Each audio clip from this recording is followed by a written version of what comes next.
27-ամյա Սիլվա Ջանոյան այն եզակի աղջիկներից է, ով Հայաստանում զբաղվում է պրոֆեսիոնալ բոդիբիլդինգով, մարմնակրթությամբ, ծանրամարտից մինչև բոդիբիլդինգ եւ եռամարտ։ Սա Սիլվայի անցած ճանապարհն է։ Ոչ օլիմպիական եռամարտի միջազգային սպորտի վարպետ Սիլվան պատմում է այս բնագավառում իր համար ամենակարևոր ձեռքբերումներից մեկի մասին։ Եռամարտը դա շտանգի հետ կապված սպորտ է։ Ուրեմն անում են կքանից, պրիսիդանի, տյագա, գետնից պոկում եւ պարկած ժիմ։ Ուրեմն դրանով առաջի տեղ վերցրեցի եւ միջազգային սպորտի վարպետ եմ, աշխարհի ռեկորդը Հայաստանում եմ վերցրել 210 կիլո կքանից եմ արել, 210 կիլոն դրսում, երբ որ աշխարհի ռեկորդը եմ վերցրել, ուղղակի ռեկորդ, իսկ ես այդտեղ պարապմունք եմ արել 210 կիլոյով։ Ես այդ ժամանակ եղել եմ 67 կիլոգրամ։ Բոդիբիլդինգով զբաղվող աղջիկների մկանուտ մարմինը հրապուրում է արդյոք այդ տղամարդուն, հարցի Սիլվան այսպես պատասխանեց։ Այ, չասեմ արդեն, Հայաստանում էդի չգիտեմ, ինչ որ շատ սենց վախենալու բան է։ Իսկ դրսում կարա շատ հաճախակի հանդիպես նման սենց մկանային կառուցվածքով աղջիկների, իսկ Հայաստանում չգիտես թեխի թե հələ չեն զարգացել, թե ինչ, չգիտեմ, ուղղակի սարսափում են այդ մկանային կազմվածքից, որը որ շատ սիրուն է։ Ուղղակի կինը կարա համ շատ ուժեղ լինի, իսկ մարզասրահից դուրս շատ նուրբ էակ լինի։ Այս վերջին մոտեցումը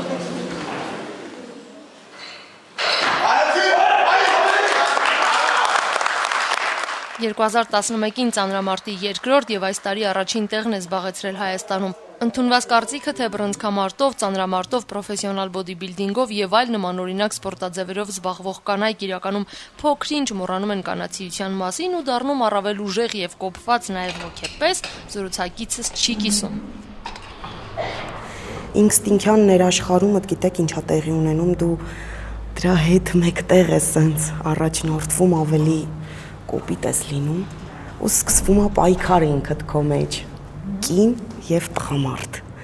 այսինքն դու ինստինկտյան հոգեբանորեն ոնց որ սենց արդեն քեզ տղամարդ զգաս բայց ընթացքում որ սենց պայքարում ես որ դու հետնել նուրբ ինչ որ կողքի տղամարդուն հաճելի լինի Ապագա ամուսնու հետ հարաբերություններն ի սկզբանե զուտ ընկերական են եղել։ Այդ ընթացքում ապագա ամուսինը, ով նույնպես մարզիկ է, Սիլվային միշտ տեսել է նուրբ ու շատ կանացի կազմվածքով։ Ինչ-ինչ պատճառներով մի քանի տարի չեն հանդիպել, հետո ամուսինը հանդիպելով Սիլվային արդեն նկատել է նրա խիստ մկանուտ մարմինը։ Երբ որ հանդիպեցինք, ինքս ինձ զարմացած ինձ նայեց, որ այս ոնց ես լծվել եւ այլն, բայց երևի հոգուց գեղեցկությունը ավելի շուտ գնահատեց։ Ուղղակի այդ նուրբ, այդ վիճակից, որովհետև ես շատ նիհար եմ եղել, ու սենց ինքը միանգամից ինձ տեսավ, սենց լծված, խոշոր։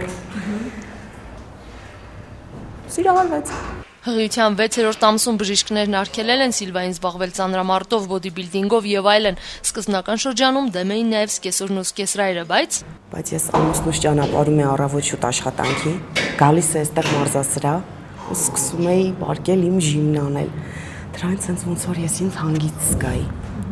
Մի փոքր խնդիր ունեի հղիության ընթացքում։ Բայց բարգ Աստծո։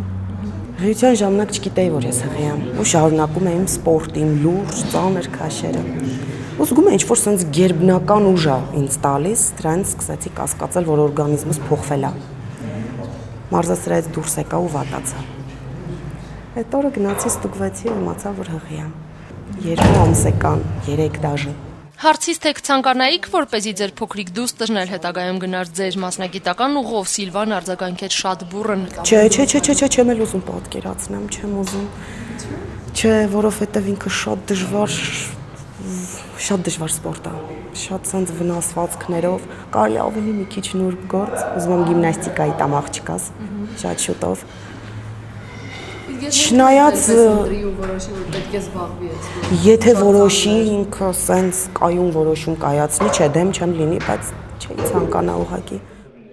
Բոդիբիլդինգի Հայաստանի բացարձակ չեմպիոն Սիլվայի մարզիչը նրան շրջապատին այսպես է ներկայացնում։ Համարյա 2 սպորտաձևի, համ շտանգի չեմպիոն եղավ, համ ուժային եռամարտ, միջազգային սպորտի վարպետ է Երամայից։ Չեմպիոն եղավ, պսակվավ, խելքի երես է։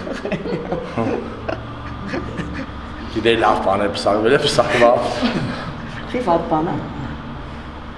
Նորմալ է, ողնաշարը սենց լավ չէ խավել է յամար։ Որ չեք տալիս պրոֆեսիոնալ։ Չէ, եթե ինքը պրոֆեսիոնալ վարապում է, մոռան անըդիկ։ Ինքը հասնին մեզ կա տոշկի որ խոսքի ինքը արդեն լրիվ չեմպիոն է, խոսքի արդեն ինքը կարա դրանով ընտանիքը պա է։ Ոչ թե խոսքի մի կես ճանապարհից արդեն հրաժարվի կամ տրամեկը շատ է։